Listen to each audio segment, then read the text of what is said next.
you have the call.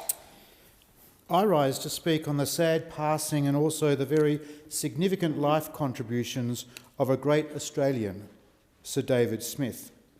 Sir David died in August at the age of 89.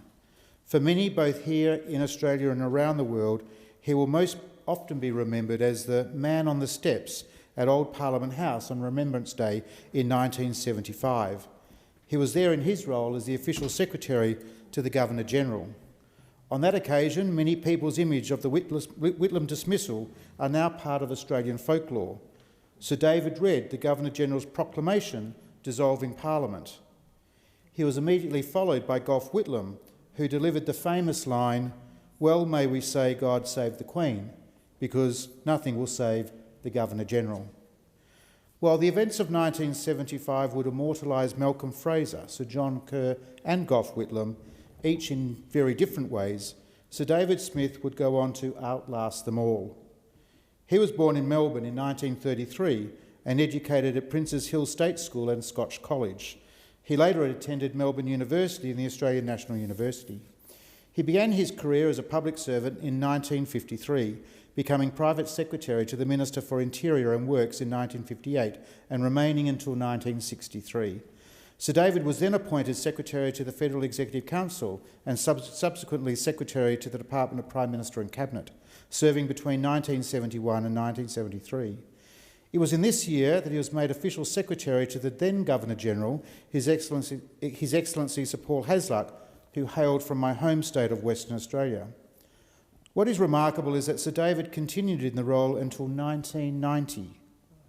In that time, he served 5 Governors-General of Australia, being Sir Paul Hasluck, Sir John Kerr, Sir Zelman Cowan, Sir Ninian Stephen and Bill Hayden. It was an outstanding record and one of consummate, discreet and unfailing service. Sir David went on living here in Canberra, where, in a voluntary capacity, he often led guided tours at Old Parliament House. This symbolised his deep appreciation and respect for Australia's institutions.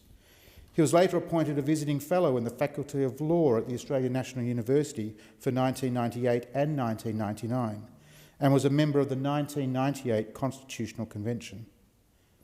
An averred monarchist and constitutionalist, Sir David never entertained any doubt about the actions taken in 1975. Significantly, he also refused to be defined by those events, despite the personal abuse he sometimes endured following them. According to the ABC, in his diary entry regarding the dismissal, it simply read, "Phew, what a day." But he never wavered from his beliefs.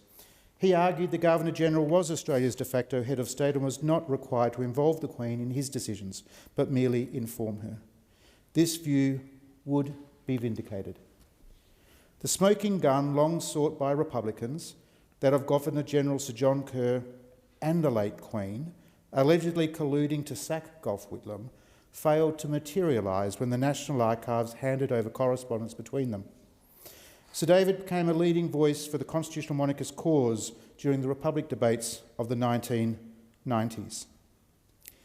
Many of his intellectual arguments for monarchy have still not received any serious response from those that advocate a republic.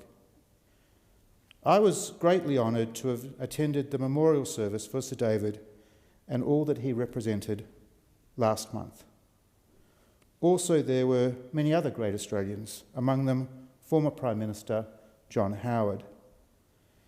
Simple and profound is a fitting tribute to someone who meant a great deal to me personally and to the causes I hold dearly.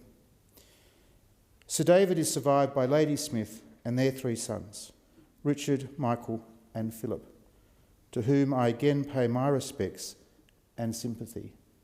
A remarkably great man, a man whose contributions will last for a very long time yet.